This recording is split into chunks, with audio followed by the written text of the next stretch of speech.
Hello, Midnights. Next, the High Frequency Active Auroral Research Program, HAARP. We hope you enjoy our stories. Let us know where you are listening from, and don't forget to subscribe. Thank you to our friends from Great Britain. You know who you are.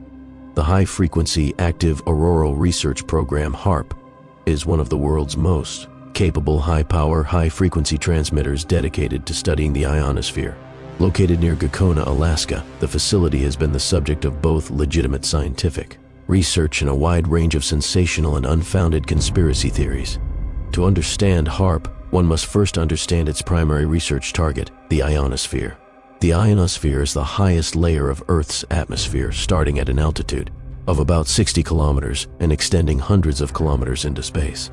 This region is a part of the atmosphere where atoms and molecules are ionized by solar and cosmic radiation, creating a plasma of free electrons and ions.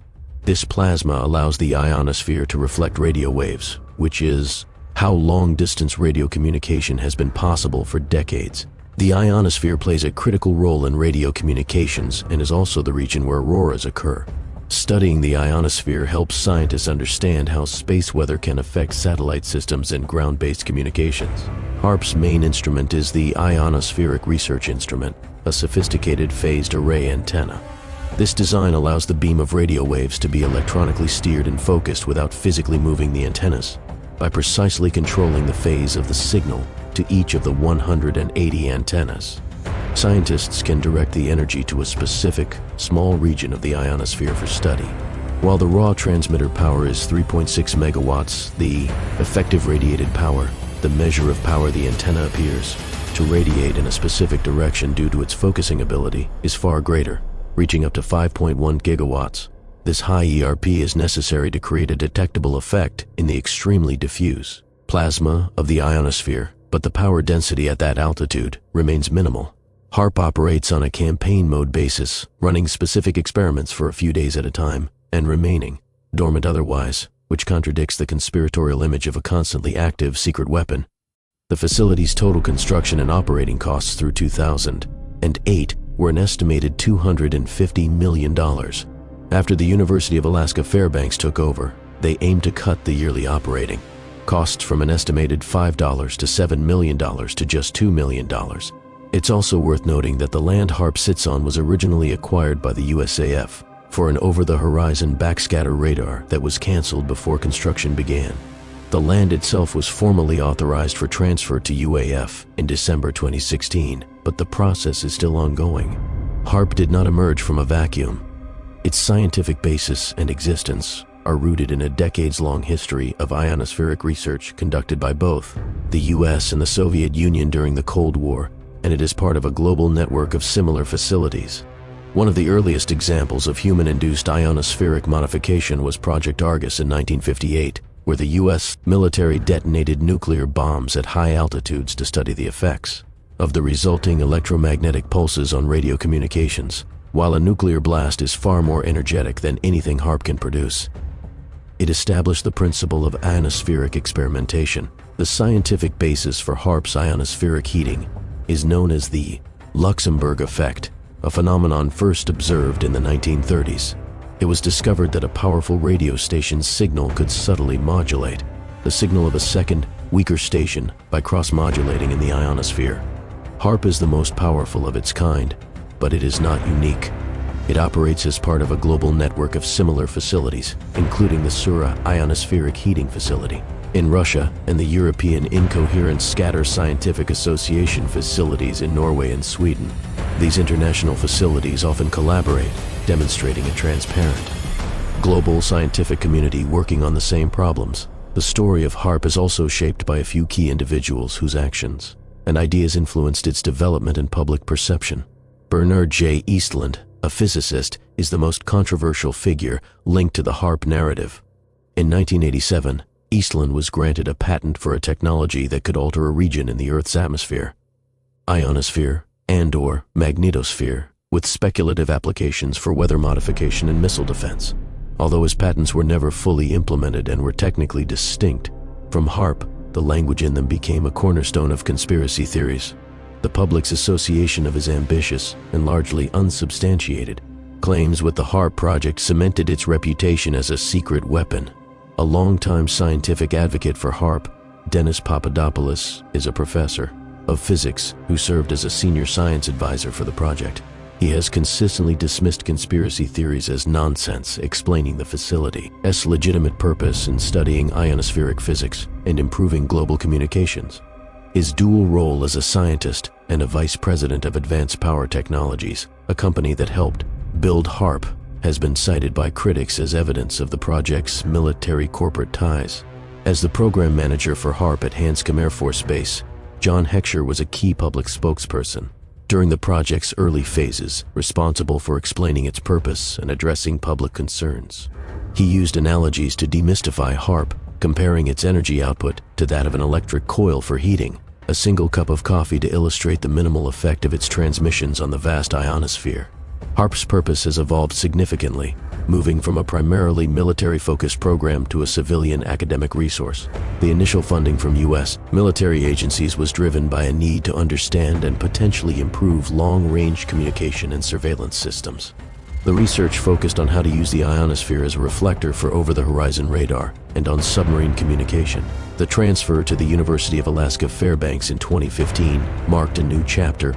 The Air Force's decision to shift its focus from this type of basic research, combined with lobbying from Alaskan politicians like Senator Lisa Murkowski, led to the facility being transitioned into a national research asset for academic and civilian use. While military agencies can still pay for research time, the primary mission is now academic and open, accessible to scientists from around the world. The shift in ownership was formalized under an education partnership agreement and a cooperative research and development agreement. The scientific legacy of HAARP is well documented in peer-reviewed journals. Its contributions have provided a deeper understanding of the upper atmosphere and its impact on modern technology. One of HAARP's most notable achievements is the creation of man-made auroral displays.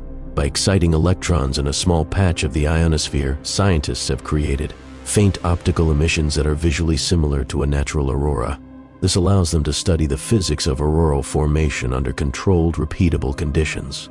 Research at HAARP has also provided critical data on how the ionosphere responds to solar flares and geomagnetic storms, which is vital for protecting satellites, power grids, and communication systems from the disruptive effects of space weather. Its capabilities extend beyond the ionosphere, as it has been used to study phenomena as diverse as meteor showers and the composition of the mesosphere. A recent example of its diverse research is a 2022 campaign that included a NASA experiment to bounce signals off the moon to study its composition. These documented, peer-reviewed findings stand in stark contrast to the baseless claims of the conspiracy theories. HAARP's operations are governed by a variety of legal and regulatory frameworks, which ensure public safety and environmental responsibility. Before construction, it underwent a rigorous environmental impact study to assess and mitigate any potential effects on the local ecosystem. The study, conducted in 1992 to 1993, is a public record. The facility's design was also subject to strict safety standards, with electromagnetic fields measured at the closest public access point being thousands of times below these safety limits. The discussion around HAARP is a powerful case study that connects science, politics, and psychology. Its role extends beyond a simple research facility to become a symbol in a global struggle over information, trust, and technological power. Its story is a prime example of the challenge of scientific communication in the age of social media. When a natural disaster occurs, conspiracy theories about HAARP quickly proliferate online, driven by highly emotional content and amplified by social media algorithms. The ethical debate over HAARP centers on the concept of dual-use technology, scientific research and technology that can be applied to both peaceful and military purposes. The way different cultures view HAARP often reflects their geopolitical relationship with the United States. This perception, often fueled by political rhetoric, turns a scientific instrument into a symbol of foreign intervention and control. This viewpoint makes it difficult to counter misinformation with facts alone, as the issue is rooted in deeper ideological beliefs and a lack of trust in official narratives. The HAARP facility is a legitimate scientific instrument for studying a critical part of our planet's atmosphere. While its immense scale and remote location may fuel the imagination, its purpose and operations are well documented and publicly accessible. HAARP continues to provide valuable data that contributes to our understanding of the upper atmosphere and its impact on modern technology. Its story also serves as a crucial reminder of the complex interplay between science, politics, and public perception in the modern world. The High-Frequency Active Auroral Research Program has been a persistent subject of various conspiracy theories since its inception. While the facility's purpose is to conduct legitimate scientific research on the ionosphere, its remote location, connection to the U.S. military before being transferred to the University of Alaska Fairbanks, and the powerful nature of its technology have fueled speculation. This is arguably the most widespread conspiracy theory. Proponents of this theory claim that HAARP is a weather weapon capable of manipulating global weather patterns.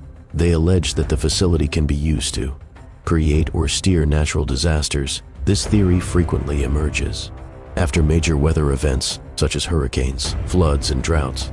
Conspiracy theorists have blamed HAARP for devastating events, including Hurricane Katrina and major floods in Pakistan.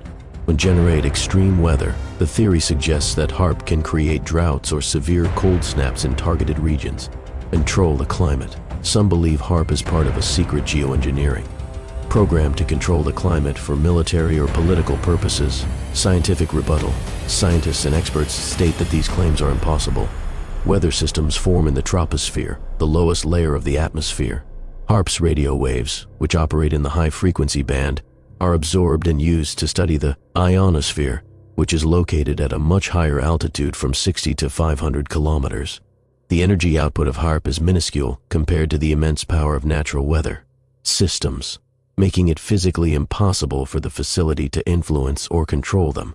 Another prominent theory is that HAARP is a clandestine weapon capable of triggering earthquakes and tsunamis.